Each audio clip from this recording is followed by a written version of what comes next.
नमस्कार दोस्तों, स्वागत है आपका अपना ही यूट्यूब चैनल टुडे एग्जाम पर। दोस्तों, जैसा कि आज आपका है 20 जून 2023 और आज जो है एमटीएस का एग्जाम था और ये आज लास्ट डे एग्जाम है इस एमटीएस का और फर्स्ट शिफ्ट की एग्जाम समाप्त भी हो गई है। दोस्तों, जैसा कि मन में डर था कि जो लास्ट दिन है आपका क्वेश्चन का लेवल कहीं बढ़ा तो नहीं देगा, तो फर्स्ट शिफ्ट में मेरे ख्याल से सबसे इजी क्वेश्चन आया है और मेरे पढ़ाए गए क्वेश्चन से यहाँ पे जितना भी क्वेश्चन मुझे प्राप्त हुआ है उसका 80% से एबव क्वेश्चन मैंने आपको हाथ पकड़ के पढ़ाया है। चलिए देख लीजिए कौन कौन सा प्रश्न जो है यहाँ पे पूछा गया था। ठीक है, एक प्रश्न पूछा गया है, संविधान के किस अनुच्छेद में अंतर्राष्ट्रीय शांति और सुरक्षा की चर्चा की गई है। मैं सब दिन आपको बताते आया हूं कि जो बच्चे सिर्फ ये रट लेते हैं कि 51 में मौलिक कर्तव्य हैं, वो बच्चे जो है पूरी तरीके से कंसस होकर नहीं पढ़ रहा है। ठीक है, मौलिक कर्तव्य जो है ये आर्टिकल 51 के ए में है जिसे क्रिएट किया गया है। ठीक है, 51 में खाली कहेगा तो अंतर्राष्ट्रीय शांति और सुरक्षा की बात करी गई है, तो राइट आंसर आर्टिकल 51 हो जाता। ठीक है, वहीं पे आर्टिकल 51 का जो ए है, जो इसका ब्रांच है 51 का, इसमें मौलिक कर्तव्य को ऐड किया गया था 1976 में।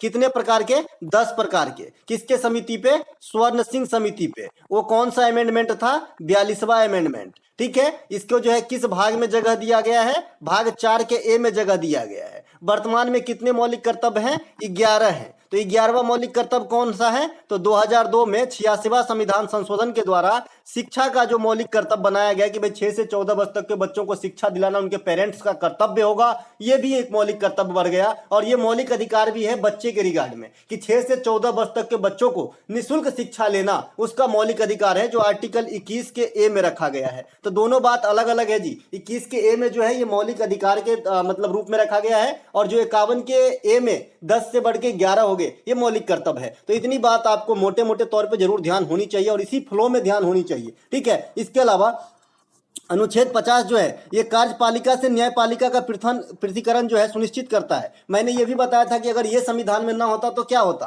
तब क्या होता? जैसे आपकी सरकार है और आपकी भी न्यायपालिका भी आपकी है, तो भाई जिसको चाहो सजा दे दो, क्योंकि सरकार भी तो आपकी है। इसीलिए ये एक दूसरे को जो है अलग अलग बनाया गया है और कोई एक दूसरे के काम में हस्तक्षेप नहीं करता है। ठीक है, तो ये जो है जनहित में है। इसके अलावा अनुच्छेद 44 ये सिविल नागरिक संहिता से संबंधित है, जो आर्टिकल 44 है। इसके अलावा अनुच्छेद 40 जो ग्राम पंचायत से संबंधित है और ये जो भी आर्टिकल का मैं व्याख्या यहाँ पे कर रहा हूं ये भाग 4 के अंतर्गत की आर्टिकल है, जिसे हम हिंदी में नीति निर्देशक तत्व कहते हैं, जिसे आप शॉर्ट में डीपीएसपी कह देते हो। ठीक है, और ये आयरलैंड के संविधान से लिया गया है ना। तो ये सब बात ध्यान रखना ही पड़ेगा, क्योंकि संविधान की अगर जानकारी आपको है तो किसी भी एग्जाम में 3 से 4 नंबर आपको इजी वे में आ जाता है। उसके बाद अगर महात्मा गांधी के बारे में जानकारी है तो 2 नंबर आपको कम से कम मिल ही जाते हैं एग्जाम के अंदर, कोई सा भी आप पेपर उठा के देख लीजिए। इसके अलावा जो आर्टिकल 48 है, ये जो गौ हत्या निषेध है या फिर पर्यावरण का संरक्षण है, ये आपका आर्टिकल 48 में जो है डिफाइन किया गया है। इसके अलावा अनुच्छेद जो है 39 का ए है, इसमें क्या कहा गया है कि आदमी को समान विधिक एवं निःशुल्क परामर्श या न्याय देने की बात करी गई है। ठीक है, तो ये सब बात आपको ध्यान रखना होगा। इसके अलावा एक प्रश्न जो ये भी बताए हैं, अभी देखिए जो नहीं बताए वहां पर मैं बोल दूंगा, बाद बाकी जो नहीं बोलूंगा समझिए कि बताए हैं। रतौंधी किस विटामिन की कमी कारण होता है? कल शाम को एक एक बात बताया, वहीं से मैंने वहां से कॉपी किया है सारा एक्स्ट्रा फैक्ट और फिर से यहाँ पे लाया है। विटामिन ए के कमी के कारण मैंने सिर्फ रतौंधी ही नहीं, आंख की जो भी बीमारी होती है, जैसे ग्लूकोमा होती है, डायरेक्ट पूछा जाता है ग्लूकोमा कहाँ की बीमारी है, ट्रेकोमा ये भी आंख की है, मोतियाबिंद, रतौंधी, ये सब जो है आंख की बीमारी विटामिन ए के कमी के कारण होता है। विटामिन ए को हम रेटिनॉल कहते हैं, इसके कमी से आंख की बीमारी होती है, यहाँ पे लिखा गया है। इसके अलावा विटामिन B1 को हम थायमीन कहते हैं, इसके कमी से बेरी रोग होता है। मैंने ये बताया कि विटामिन बी में, बी कॉम्प्लेक्स में कितने विटामिन का ग्रुप है भाई? तो 8 विटामिन का ग्रुप है। इसके अलावा विटामिन B6 को क्या कहते हैं? पायरोडॉक्सिन कहते हैं। विटामिन B12 को क्या कहते हैं? साइनोकोबालमिन कहते हैं। और इसके कमी से एनीमिया रोग हो सकती है। एनीमिया क्या होती है? रक्त अल्पता। रक्त अल्प माने क्या? कम, तो माने खून की कमी, एनीमिया कहते हैं। ठीक है, और जो आपका विटामिन B12 है इसमें कोबाल्ट धातु पाई जाती है, इसीलिए इसका नाम से स्पष्ट है साइनोकोबालमिन। ठीक है, इसके अलावा विटामिन सी को एस्कॉर्बिक एसिड कहते हैं, इसकी कमी से एस्कर्बी रोग होती है, जिसमें मसूरों से खून आने लगता है, साथ ही साथ त्वचा की बीमारी होती है ना, झुर्रिया वगैरह आने लगता है, बाल पकने लगता है, ये सब विटामिन सी की कमी के कारण होता है। आजकल आप जो क्रीम खरीदने जाते हैं उसमें लिखा रहता है एडेड विटामिन सी, है ना, तो इसका मतलब क्या है? इसमें दिया गया विटामिन सी सी आपके त्वचा को जो है हष्ट-पुष्ट रखने के लिए। इसके अलावा विटामिन डी को हम कैल्सीफेरॉल कहते हैं, इसके कमी से रिकेट्स और एस्टोमेलेसिया नामक बीमारी होती है। ये दोनों ही बीमारी हड्डी की बीमारी होती है। छोटे बच्चे को आप देखे होंगे गांव घर में धूप में सुखाया जाता है ना, थोड़ी देर के लिए, अब हर दिन नहीं रखेंगे भाई, है ना। तो ये किस लिए, ताकि इस प्रकार की बीमारी की चपेट में ना आए, उसकी हड्डी मजबूत हो, ठीक है। इसके अलावा क्योंकि आप जानते हैं कि सूरज के प्रकाश जो है तड़के वाला, सवेरे वाला, उसमें विटामिन डी भरपूर मात्रा में पाई जाती है, जो सबसे अच्छा स्रोत और सबसे सस्ता स्रोत है। इसके अलावा विटामिन ई के कमी से, है ना, बांझपन या जनन क्षमता में कमी आता है, जो कल पूछा गया था। इसे रसायन भाषा में टेकोफेरॉल कहा जाता है। विटामिन की के कमी से जो है, के के कमी से ब्लड क्लॉट नहीं होता है। देखिए ब्लड क्लॉट होने में विटामिन के का रोल है, थोम्बरिन का रोल है, प्लेटलेट्स का रोल है ना। लेकिन विटामिन के बारे में पूछेगा तो विटामिन के कमी से जो है ब्लड क्लॉट नहीं होता है। ब्लड क्लॉट नहीं होगा तो क्या होगा, ये भी मैं बताया हूं, शरीर का सारा ब्लड ही बह जाएगा, तो आदमी जिएगा क्या, नहीं जिएगा। इसके अलावा विटामिन एक एच होता है, जिसे बायोटीन कहते हैं, ये बात भी आपको ध्यान रखना है। इसके अलावा एक प्रश्न पूछा गया कि वर्ष 2021 में रेसलिंग के लिए मेजर ध्यानचंद पुरस्कार किसे दिया गया था। सब दिन बताते हैं भैया कि 2021 के लिए मेजर ध्यानचंद पुरस्कार 12 आदमी को अलॉट किया गया था। 2022 के लिए मेजर ध्यानचंद पुरस्कार 1 आदमी को अलॉट किया गया है। ये एक आदमी कौन है, शरद कमल है ना। शरद कमल को दिया गया है लेटेस्ट वाला मेजर ध्यानचंद पुरस्कार 2022 वाला, जो 2023 में घोषित किए गए हैं, है ना। 2022 के लिए अर्जुन पुरस्कार 25 खिलाड़ी को दिया गया है। तो ये आगामी एग्जाम में काम आएगा, ठीक है। आज फेज 11 का जो क्वेश्चन हो, मतलब प्रैक्टिस सेट होगा, वो भी आने वाला है। जिनका भी एग्जाम है वो अच्छे से रीड करेंगे उनको भी, ठीक है। 2012 में जो 12 खिलाड़ी को मिला था मेजर ध्यानचंद पुरस्कार, 2021 में माफ कीजिएगा, ये 12 खिलाड़ी आपके सामने हैं। नीरज चोपड़ा एथलेटिक्स में मिला था, भाला फेंक खेलते हैं। सुनील छेत्री फुटबॉलर है, ये आउटसाइडर है। सुनील छेत्री और मिताली राज किधर गई, ये दोनों जो है आउटसाइडर है, ये दोनों आउटसाइडर है। बाद बाकी ये सभी के सभी ओलंपिक या फिर पैरा ओलंपिक से जुड़े हुए खिलाड़ी थे, जो हाल में ही कोई ना कोई कारनामा किए थे, कोई ना कोई पदक जीते थे। बाद बाकी ये दोनों जो है आपका सुनील छेत्री और मिताली राज, ये दोनों आउटसाइड से इनको भी दिया गया था पिछले साल 2021 वाला मेजर ध्यानचंद। तो यहाँ पे पूछा गया था कि रेसलिंग के अंदर, तो रेसलिंग के अंदर रवि कुमार दहिया साहब यहाँ पे आपके सामने बीच में दिख रहा है, इनको दिया गया था। इसके अलावा लवलीना बोरगोहेन को बॉक्सिंग में दिया गया था। लवलीना बोरगोहेन अभी अभी एक कारनामा किया है, गोल्ड जीता है भाई, विश्व महिला बॉक्सिंग चैंपियनशिप 2023 में। तो ये बात भी ध्यान रखना है, 4 लेडीज जीते हैं, लवलीना बोरगोहेन, स्वीटी बोरा, नीतू घुनघास और एगो और निखत जरीन, तो चारों जीती है, तो इनको भी ध्यान रखना है। तो ये आपके सामने जो है अवनी लखेरा भी है ना, पैरा ओलंपिक से संबंधित है, तो इनको भी दिया गया था आपको मेजर ध्यानचंद पुरस्कार पिछला वाला, ठीक है। ये आपका नरवाल साहब है ना, तो ये भी आपको ध्यान रखना है। सुमित अंतिल है ना।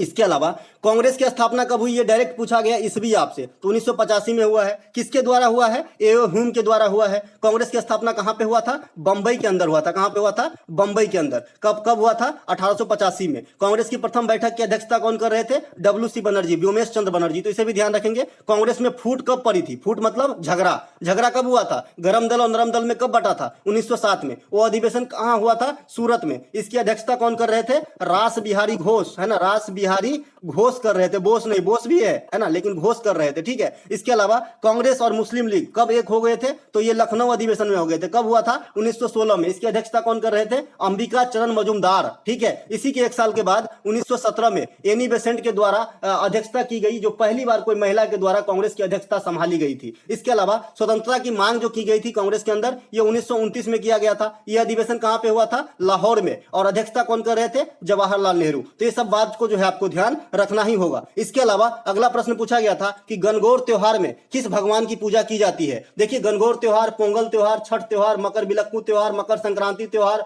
मोहिनी अट्टम डांस, इसके अलावा भरतनाट्यम डांस, मणिपुरी डांस, ये सब मैं बता चुका हूं। थाईपुसम, बोनालू, बतुकम्मा, इस सब में किस किस देवी देवता की पूजा होती है। तो जो बच्चे जुड़े हैं वो क्वेश्चन तो छोड़ के नहीं आएगा, क्वेश्चन को फोड़ के आएगा जी, फोड़ के एकदम, है ना। तो गणगौर त्योहार जो है ये भगवान शिव और पार्वती दोनों की पूजा होती है। अगर कोई एक ऑप्शन में भगवान शिव है तो उसे जाने दीजिए, भगवान पार्वती है, माता पार्वती है, तो उन्हें भी छोड़ दीजिए। जो कंबाइंड रूप से है तो राइट आंसर होगा। अगर कंबाइंड रूप से नहीं है तो पार्वती को ज्यादा वैल्यू दिया जाएगा, क्योंकि ये महिला प्रधान जो है नृत्य और ये फेस्टिवल है, ठीक है। समझ में आया बात मैं क्या बता रहा हूं। अगर दोनों ऑप्शन कंबाइंड रूप से है, भाई माता पार्वती और शिव जी, है ना, तो दोनों ऑप्शन हो जाएगा। अगर दोनों अलग अलग है तो माता पार्वती को ज्यादा तवज्जो देंगे, क्योंकि ये जो फेस्टिवल है, ये जो मतलब त्योहार है, ये महिला प्रधान त्योहार है राजस्थान के अंदर, ठीक है। तो इसे भी ध्यान रखेंगे। तो डिपेंड करता है कि ऑप्शन कैसा था, इसमें दोनों की पूजा होती है वैसे, ठीक है।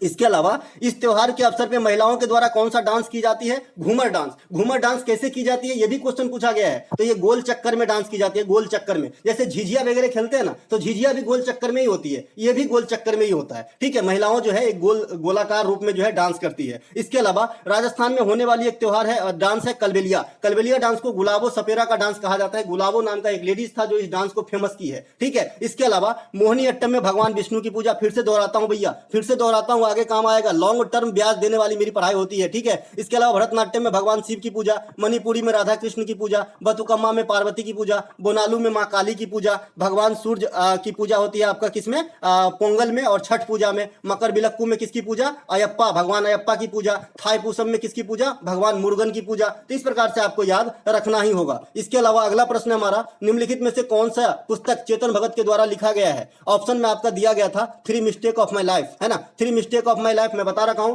2020 revolution, 3 mistake of my life, half girlfriend, 2 status, है ना। इसके अलावा 5 पॉइंट समवन, इसके अलावा रूम नंबर 105, है ना। ये सब जो है चेतन भगत के प्रमुख पुस्तकों में से है जिन्हें आपको ध्यान रखना है। यहाँ पे मैंने नीचे भी लिख दिया है चेतन भगत, यहाँ पे लिखना पड़ेगा चेतन भगत की अन्य पुस्तक जो है 5 point someone, half girlfriend, 2020 revolution, 2 status, है ना। इसके अलावा room the girl room number 105, है ना। इस प्रकार से जो पुस्तक है। इसके अलावा 1 इंडियन गर्ल, ये भी आपको ध्यान रखना है, ये भी पुस्तक पूछा जाता है, 1 इंडियन गर्ल। ठीक है, इसके अलावा a suitable girl, a suitable boy के लेखक विक्रम सेठ है, तो इन्हें भी अलग से ध्यान रखें। इसके अलावा फ्लाइंग सिख के नाम से किसे जानते हैं? तो कॉमन क्वेश्चन है, तो मिल्खा सिंह को जानते हैं। एक भी क्वेश्चन जितना भी अभी मैंने बताया, एक भी क्वेश्चन ऐसा नहीं जो आपको मैंने नहीं पढ़ाया है ना। मिल्खा सिंह को कहा जाता है फ्लाइंग सिख, है ना। कौन दिए थे ये उपाधि? तो पाकिस्तान के जो है प्रधानमंत्री दिए थे, है ना। मिल्खा सिंह की आत्मकथा का नाम क्या है? The race of my life. क्या नाम है? The race of my life, है ना। डिफिकल्टी इन माई लाइफ भी एक पुस्तक है, द प्लेइंग इट माई वे भी एक पुस्तक है, 281 एंड बियॉन्ड भी एक पुस्तक है, सनी डेज भी पुस्तक है, ए सेंचुरी नोट एन भी पुस्तक है। तो ये सभी खिलाड़ी की जो आत्मकथा है, मैंने आपको लिस्ट भी दे दिया और पढ़ा भी दे दिया है। बाकी का काम जो है आपका हो जाता है आगे का। ठीक है, एक प्रश्न अभी पूछा गया है, सब दिन में हसरा और एचआरए, इन दोनों की जो है जिक्र समझा के किया है कि एचआरए क्या था, हसरा क्या था, है ना। तो एचआरए जो है, एचआरए का बदला हुआ रूप हसरा है। ठीक है, तो हसरा की स्थापना आपसे पूछा गया है। हसरा मतलब हिंदुस्तान सोशलिस्ट रिपब्लिकन एसोसिएशन, इसकी स्थापना 1928 में होती है और एचआरए की स्थापना जो है 1924 में होती है। ठीक है, इन्हीं का बदला हुआ रूप है। तो हसरा की स्थापना कौन करते हैं? भगत सिंह और उनके जो है सहयोगी नेता। ठीक है, ये कहां पे होती है? 1928 में नई दिल्ली के फिरोज शाह कोटला मैदान में। अब फिरोज शाह कोटला मैदान का नाम बदल गया है जी, अरुण जेटली मैदान हो गया है, तो इन्हें भी ध्यान रखेंगे। ठीक है, इसके अलावा भगत सिंह साहब के बारे में बहुत चीज बताया हूं। इन्होंने एक पुस्तक लिखा, जिनका पुस्तक तो बहुत सारे लिखा, लेकिन जो पुस्तक लिखे जो फेमस हुए उनका नाम है कि मैं नास्तिक क्यों हूं। ठीक है, इसके अलावा नौजवान सभा का गठन भी भगत सिंह साहब ने किया था। भगत सिंह साहब जो है असेंबली बम कांड से जुड़े रहे, है ना, जो आपका 8 अप्रैल 1929 को हुआ था जो लाहौर असेंबली में, है ना। इसके अलावा भगत सिंह साहब को फांसी जो है 23 मार्च 1931 को जो है दिया गया था। इनके साथ फांसी जो दिए गए थे और थे आपका सुखदेव और राजगुरु, तो इन्हें भी जरूर ध्यान रखेंगे। ठीक है, इसके अलावा एक प्रश्न आपसे पूछा गया है कि अफगानिस्तान की राजधानी कहां? अब ये क्वेश्चन बताइए, क्वेश्चन है ये जी, अफगानिस्तान की राजधानी कहां है पूछा गया है। तो भैया अफगानिस्तान की राजधानी काबुल है। कहां पे है? काबुल है ना। इसके अलावा भूटान की राजधानी आने वाले शिफ्ट के लिए तो थिम्पू हो जाएगा। और भूटान की जो ऑफिशियल लैंग्वेज है ये जोंगखा है, तो इसे भी ध्यान रखेंगे। भूटान में अभी भी राजतंत्र चलता है जी, जैसे ब्रिटेन में है ना राजतंत्र, वैसे भूटान में भी है राजतंत्र, है ना। इसके अलावा खेसर जो है उसका सरनेम है खेसर सरनेम है, जो भूटान के राजा होता है, जैसे नागपाल खेसर, जिग्मे खेसर, इस प्रकार से नाम है। ठीक है, इसके अलावा बांग्लादेश की राजधानी क्या है? ढाका। मुद्रा क्या है? टका। आप लोग मुझे कमेंट करके बताएंगे कि दिल्ली सल्तनत काल में टका नामक सिक्का कौन से शासक चलवाए थे। ठीक है, एक प्रश्न आपसे पूछा गया है, हिकत डांस किस राज्य से संबंधित है? देखिए हिकत डांस जो है, रौफ डांस जो है, ये हिकत और रौफ ये दोनों जो है जम्मू कश्मीर से संबंधित डांस है, जो आपका फसली डांस है। ठीक है, फसल के जो है उत्पादन या फिर कटाई के समय होती है। ठीक है, इसके अलावा इस नृत्य में एक दूसरे के कलाई पकड़कर जो है नृत्य किया जाता है हिकत डांस के अंदर। ठीक है, हेमिस फेस्टिवल जो है ये भी उधर ही के हैं, लद्दाख के अंदर। ठीक है, तो इसे भी ध्यान आपको रखना पड़ेगा। इसके अलावा कंचौथ महोत्सव जो है ये भी जम्मू कश्मीर में मनाया जाता है, महिलाओं का फेस्टिवल है कंचौथ फेस्टिवल। ये क्या होता है? जो करवा चौथ होता है आम बे में, वो जम्मू कश्मीर के अंदर कंचौथ के नाम से जाना जाता है। एक आपका जो है कंचौथ मनाया जाता है। ठीक है, एक आपका हैरात मनाया जाता है जी, हैरात ये भगवान शंकर से संबंधित है, ये भी आपका उधर के ही है, जम्मू कश्मीर लद्दाख में मनाया जाता है। इसके अलावा मैंने लद्दाख में आपको बताया है कि लोसार महोत्सव भी मनाया जाता है लद्दाख के अंदर, तो इसे भी ध्यान आपको रखना होगा। ठीक है, इसके अलावा इसके अलावा आपसे पूछा गया है अशोक स्तंभ किसका प्रतीक है। ऑप्शन में आपका संप्रदाय दिया गया था, धर्म दिया गया था, तो एक ऑप्शन ऐसा दिया गया होगा कि संस्कृति और शांति का। ठीक है, तो ये संस्कृति और शांति का प्रतीक है अशोक स्तंभ। देखिए शांति का प्रतीक कबूतर पक्षी भी होता है, तो ये बात भी ध्यान रखेंगे। देखिए आप लोग वीडियो भले नहीं देखे हो, लेकिन मैंने प्रतीक के ऊपर जो भी हमारे इंडिया से जुड़े हुए मतलब चिन्ह है उन सब के ऊपर मैं एक वीडियो बना के रखा हूं। उसकी अभी तक मात्र 100 या 125 व्यू है और उसके जो है 8 या 9 महीने हो गए, लेकिन आप लोग देखोगे नहीं तो फिर दिक्कत है ना। तो देखना चाहिए, है ना। देखे होते तो आज इसका जो जवाब जो है इजी वे में आपको मिलता था। तो संस्कृति और शांति का प्रतीक है आपका अशोक स्तंभ। ठीक है, अशोक चिन्ह के पास जो 4 गो जानवर होता है, ये कौन कौन से जानवर हैं जिसे हम जो है डिपिक्ट किए हैं, तो ये कौन कौन से हैं, हाथी, घोड़ा, सांड और सिंह। देखिए ये सीजीएल में पूछा गया क्वेश्चन है कि अशोक जो चिन्ह है उनमें कौन सा जानवर शामिल नहीं है, तो इनमें से एक और ऑप्शन दे देता है, ये राइट आंसर होता है। ये जानवर वाला जो क्वेश्चन है एक हड़प्पा सभ्यता से बन जाता है कि हड़प्पा सभ्यता की जो मुद्रा थी उस मुद्रा पे कौन से जानवर को जो है चित्रित नहीं किया गया था, वहां पे ऑप्शन में गाय होता है जी। ठीक है, गाय होता है। ये एक्सपीरियंस शेयर कर रहा हूं आपके साथ दोस्तों। आप तो जानते ही हैं मैं आपको एक स्टूडेंट की तरह ही पढ़ाता हूं, जैसे आप फेस करते हो क्वेश्चनों को वैसे ही फेस करके बताता हूं कि आप कैसे आने वाले समय में जो झेलोगे इन क्वेश्चनों को और क्या क्या आपको देखने को मिल सकता है। इसी पे मैं काम करता हूं और ये आपको जो है पसंद भी आता है, मुझे भी अच्छा लगता है ना। तो ये गाय वाला ऑप्शन रहता है वहां पे कि हड़प्पा सभ्यता में किस जानवर को जो है किसी मुद्रा पे अंकन नहीं मिलता है, तो ऑप्शन में गाय होता है वहां पे, और गाय का जो है कहीं पे हड़प्पा सभ्यता में जिक्र नहीं किया गया है। इसके अलावा अशोक चिन्ह क्या है, राष्ट्रीय प्रतीक है देश के, है ना। सारनाथ संबंध ये सब जो भी बात हो रही है सारनाथ से संबंधित ही हो रही है, वहीं की जगह का नाम है सारनाथ, उत्तर प्रदेश में है। सारनाथ में एक धार्मिक स्तूप है जो बौद्ध धर्म से संबंधित है। महात्मा बुद्ध ने अपना प्रथम उपदेश सारनाथ में ही दिया था, और किस भाषा में दिया था, पाली भाषा में दिया था। ठीक है, इसे क्या कहा गया था, धर्म चक्र प्रवर्तन कहा गया था, तो ये बात भी आपको ध्यान रखेंगे। ठीक है, इसके अलावा अगला प्रश्न जो हमारा है, अगला प्रश्न दोहरी गुंबद का इस्तेमाल किस काल में हुआ था। देखिए दोहरी गुंबद का इस्तेमाल सल्तनत काल की बात कर रहा था शायद एग्जामिनर क्वेश्चन में, तो सल्तनत काल में जो है लोधी वंश के काल में दोहरी गुंबद का प्रचलन स्टार्ट किया गया। वैसे कई मुगल बादशाह के जो है मकबरा वहां पर भी इस्तेमाल हुआ है। ठीक है, तो यहां पे सल्तनत काल की बात होगी तो लोधी वंश राइट आंसर हो जाएगा। इसके अलावा नियरेस्ट का एंटोनिम आया है। देखिए नियरेस्ट का एंटोनिम क्या होगा, नियरेस्ट मतलब एकदम क्लोजनेस, एकदम काफी मतलब कम दूर पे, है ना। तो भाई नियरेस्ट का उल्टा क्या होगा, रिमोट हो जाएगा, फार हो जाएगा, है ना। रिमोट हो जाएगा, फार हो जाएगा, जो भी दूर दराज वाला सेंस देगा वो आपका राइट आंसर हो जाएगा। ठीक है, इसके अलावा एक प्रश्न आपसे पूछा गया है कि भारत की स्थलीय सीमा कितने देशों के साथ लगती है। देखिए अभी अभी ये क्वेश्चन रिपीट किया गया है कि उस दिन पूछा गया था कि भारत की सीमा कुल कितने देशों से लगती है, तो कुल जैसे ही लिखा वैसे ही आप समझ जाइए जलीय और स्थलीय तो पूछ नहीं रहा है, टोटल पूछ रहा है, तो टोटल 9 हो जाते हैं। लेकिन अगर आपको खाली स्थलीय सीमा पूछ रहा है तो आपका 7 हो जाएगा जी। कितना हो जाएगा, 7 हो जाएगा। ठीक है, पाकिस्तान, चाइना, नेपाल, भूटान, म्यांमार, बांग्लादेश और अफगानिस्तान, इस प्रकार से आपका 7 हो जाएगा। अगर आपको इसमें जलीय सीमा भी इंक्लूड करना है तो एक आपका श्रीलंका आ जाएगा, श्रीलंका पड़ोसी देश हो जाएगा, और एक आपका मालदीव भी हो जाएगा। तो इस प्रकार से 9 कंट्री जो है आपका भारत के पड़ोसी देश हो जाएंगे ओवरऑल। लेकिन स्थलीय जो लैंड वाला सीमा है ये आपका 7 ही देश साझा करता है। अगर कंबाइंड रूप से पूछा जाए कि जलीय और स्थलीय सीमा किस किस देश के साथ लगता है तो पाकिस्तान भी हो जाएगा, जो जलीय और स्थलीय दोनों सीमा साझा करता है इंडिया के साथ, है ना। इसके अलावा सर्वाधिक लंबी सीमा बांग्लादेश के साथ लगती है 4096 किलोमीटर, और सबसे छोटा सीमा अफगानिस्तान के साथ लगती है पीओके के पास 106 या 108 किलोमीटर। तो ये दोनों बात ध्यान रखेंगे। श्रीलंका भारत की जलीय पड़ोसी देश है ना, जो आपका मन्नार की खाड़ी, पाक जलडमरू मध्य या फिर राम सेतु के द्वारा जो है इंडिया से श्रीलंका अलग होती है। तो ये बात भी आपको ध्यान रखना है। एक प्रश्न आपसे पूछा गया है कि राष्ट्रीय झंडा का सम्मान करना ये फंडामेंटल ड्यूटीज है या फंडामेंटल राइट है, तो आपका आंसर होगा फंडामेंटल ड्यूटीज। राष्ट्रीय झंडा का सम्मान करना ये फंडामेंटल ड्यूटीज है, जो आपको मैं इस लिस्ट में दिखाऊंगा। आइए, लिस्ट किधर गया, लिस्ट इधर है भैया, है ना। देखिए पहले वाले जो वैसे मैंने बताया है कि आर्टिकल 51 के ए के अंदर जो है मौलिक कर्तव्य है। अब इस ए के अंदर भी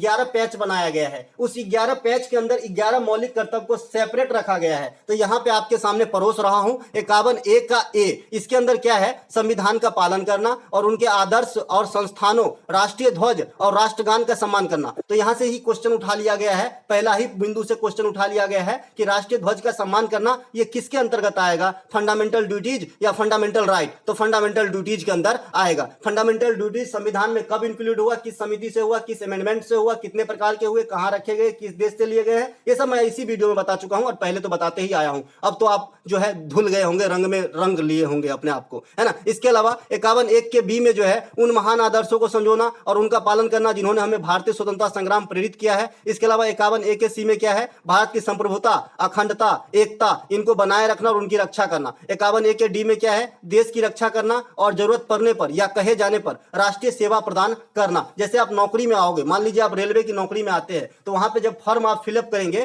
तो एक कॉलम जो ज्वाइनिंग लेटर में रहता है ये भी रहता है कि जब जरूरत पड़े देश को तब आपको सेना में भी भेजा जा सकता है ना। तो वहां पे आपको यस करना पड़ेगा, है ना। भले नहीं जाता है जनरली, लेकिन जब आपातकाल कभी ऐसा आएगा तो पहले ही आपसे लिखा के लिया जाता है कि भाई आप भी जो है सेवा देने के लिए तत्पर रहोगे। तो ये भी यहीं से लिया गया है दोस्तों। इसके अलावा एक जो आपका अंग्रेजी में आया है, एबाटोयर का वन वर्ड सब्स्टिट्यूशन आया है। एबाटोयर होता है ना कसाई खाना, है ना, तो उसका वन वर्ड सब्स्टिट्यूशन आया है स्लॉटर हाउस का। ठीक है, तो ये थे दोस्तों आज के फर्स्ट शिफ्ट में आए सभी प्रश्नों का जो है एनालिसिस। ये सभी प्रश्न जो है मोहित जी भेजे हैं हमारे टेलीग्राम चैनल पे, तो उनका बहुत बहुत धन्यवाद। हम मिलेंगे अगले शिफ्ट में, तब तक के लिए जय हिंद।